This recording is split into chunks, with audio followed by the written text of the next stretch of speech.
I've actually been coming to Harbour Island since I was about 7.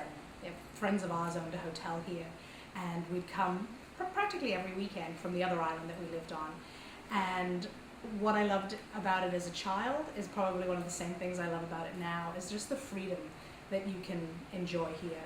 We're relatively crime-free.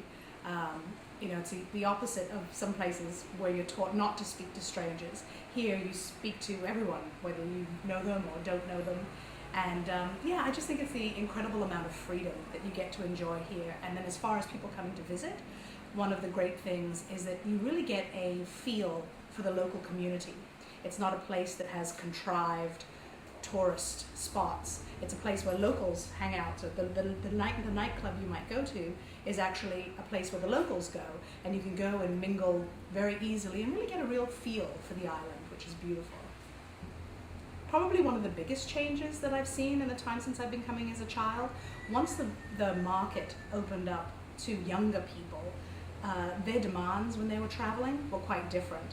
They wanted a certain service and a certain quality of food in a restaurant, and that perhaps the clientele before that didn't demand.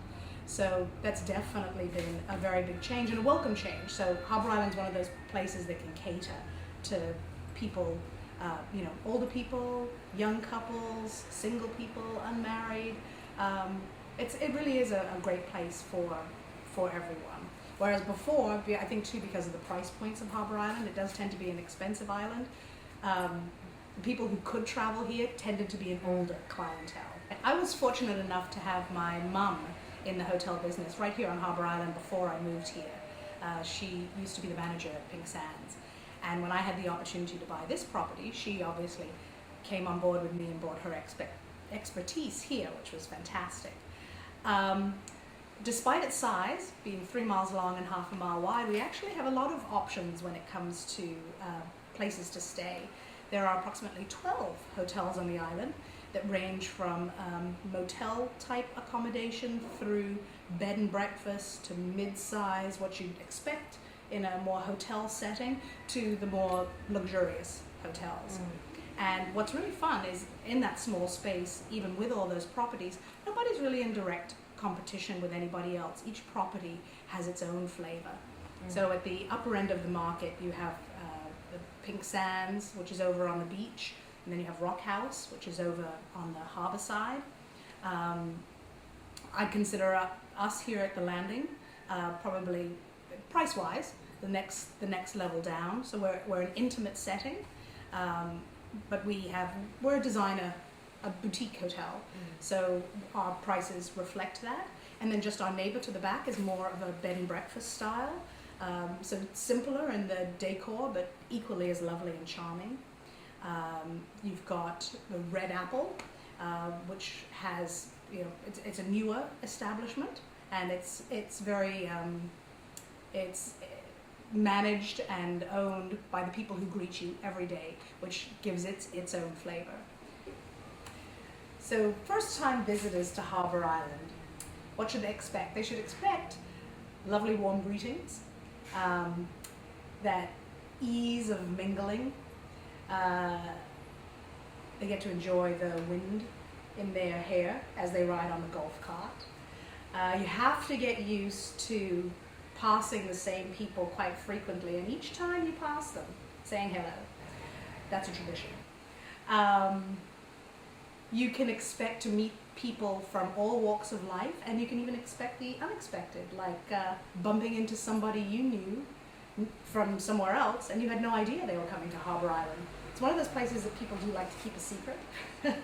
And so you might know them for 10 years and never knew they came to Harbour Island until you bumped into them here, which is always fun. Probably one of my favorite aspects of the island, really powder fine pink sand beach.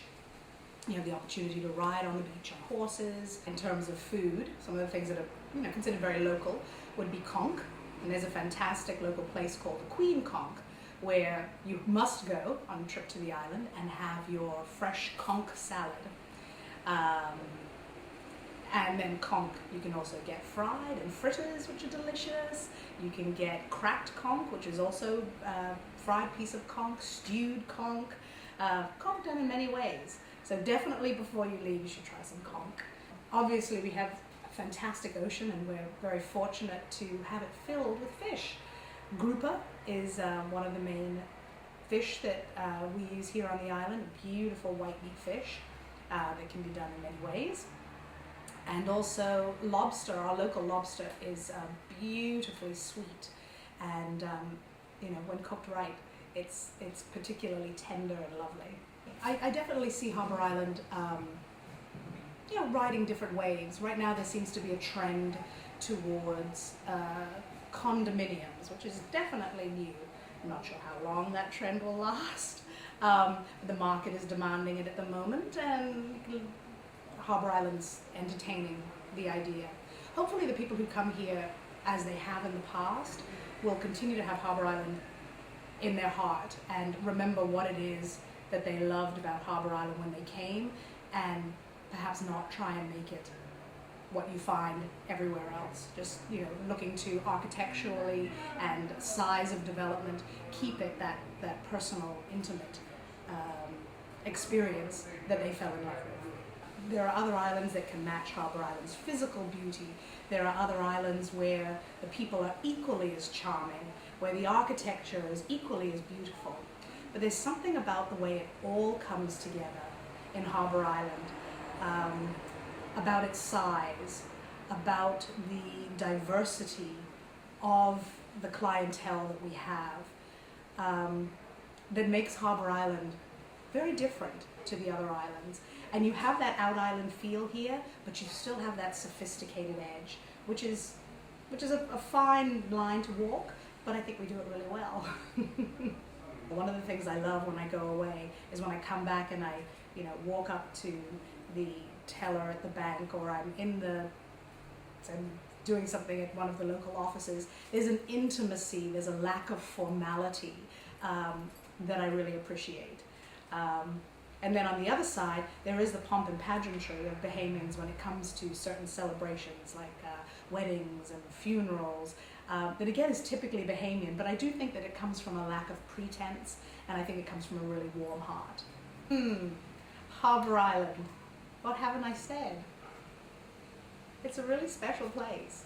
The kind of place that people might tell you about and describe to you, but there's absolutely nothing like actually experiencing it yourself. And the thing that I hear all the time from people, as I said, we have a very well-traveled group of people who end up in Harbour Island, and I hear over and over again, we're the kind of people who, the world is so big and we travel a lot, and we never go to the same place twice, but we always come back to Harbour Island, which I think is a great testament to the kind of place that it is.